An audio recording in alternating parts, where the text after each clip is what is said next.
what I played. Brilliant move, attacking the weakness of my opponent. Make sure you make forcing moves, bring in more attackers and keep your key attacking pieces on the board. Make sure to attack on both sides of the board. Welcome! And in this game I played against a very strong titled opponent, but I managed to crush him with a devastating attack, and I think you will learn a lot from it. So keep on watching, and we enter a Slav exchange here.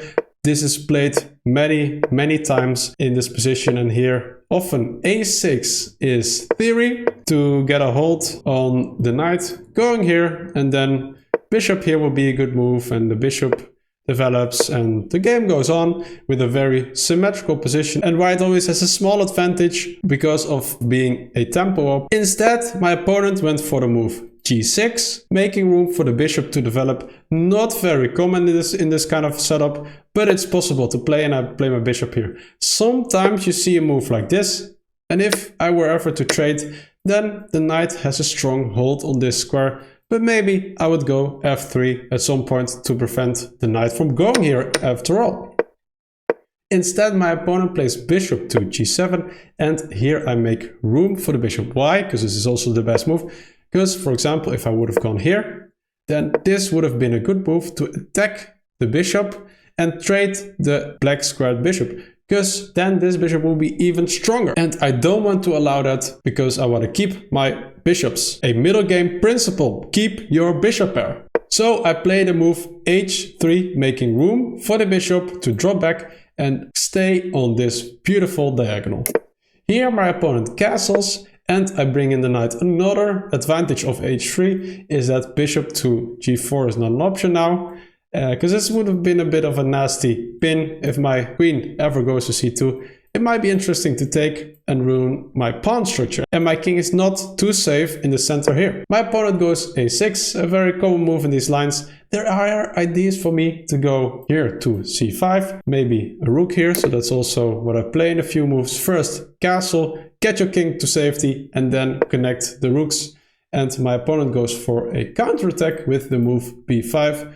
Very good move, making room for the bishop as well.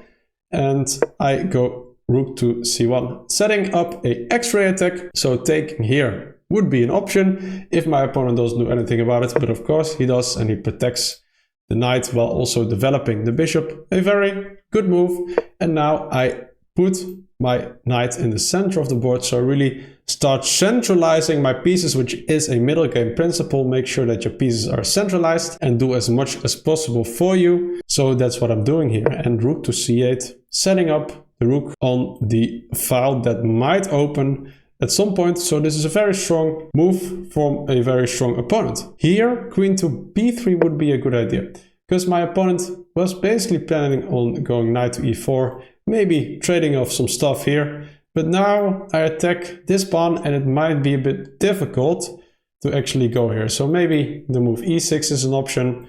But yeah, then this piece is also a bit weak. But the computer likes this actually, simply giving up the pawn, and then you can take here in between. I take the queen, and normally you would think, okay, this is an option, but this I can simply take with the bishop, so that's an important detail. Otherwise, this check would have been a good intermediate move.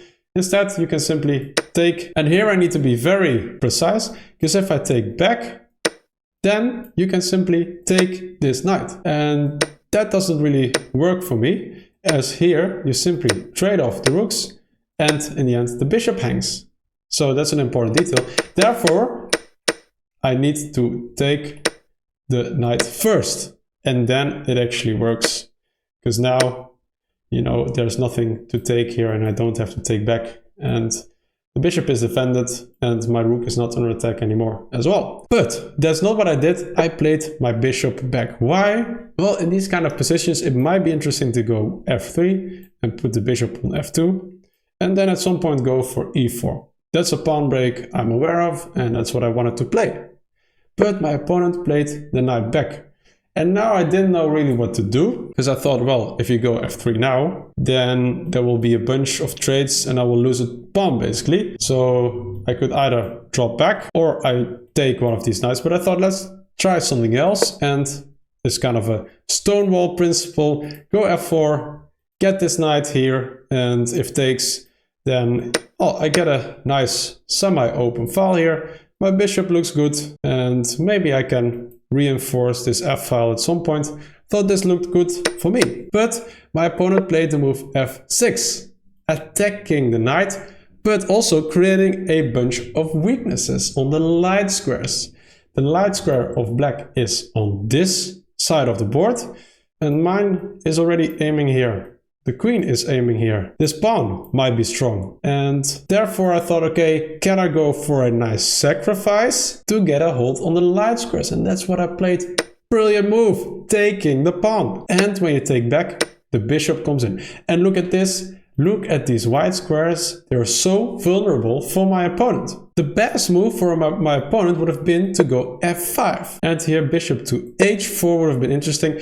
And I am better here, because my queen will get in, maybe g4 at some point. Maybe I can reroute my knight as well. Maybe I can rewrite my knight to a good square as well, although I don't see a concrete option yet. But I played for a long-term advantage here. But my opponent didn't do that and played rook here to make room for the knight to retreat, giving up the rook. And now you think, okay, but what if you simply take the rook? Well, then you can take back, and then all of a sudden, black has a lot of activity. Maybe the e-pawn break at some point. Maybe you can get a knight here, which looks very strong as well. Black is simply active. An attacking principle is also to trade off key defenders, which the rook is not one of. So don't trade your strong bishop for the bad rook. And a second attacking principle is to bring your pieces into the game. So that's what I do. Bring the pieces into the game. Queen h5. And setting up the battery for the rook. But most importantly, threatening some checkmates. Well, not directly, because the black bishop is also covering. Here my opponent makes a crucial mistake. It was a blitz game, so it happens. Let's check out what the better move would have been. And that is king to f8. Because I cannot give a checkmate here, because the bishop is defending. But this pawn is now super weak. Look at these white squared issues of my opponent. Right, so bishop here would have been a right move. Attacking this pawn. Maybe going f5 at some point. And after move e6, I go f5. Attacking the weakness of my opponent. And after the move e5, well, I block the access of the rook to this file. And also make room for a checkmate here. Rook goes forward. Here, I can threaten another checkmate on the g8 square. And that's another attacking principle. Make sure you make forcing moves. So your opponent needs to react. Here, rook goes to f7. I could take it, but again, this bishop is so strong. Don't trade it off. Keep your strong pieces on the board.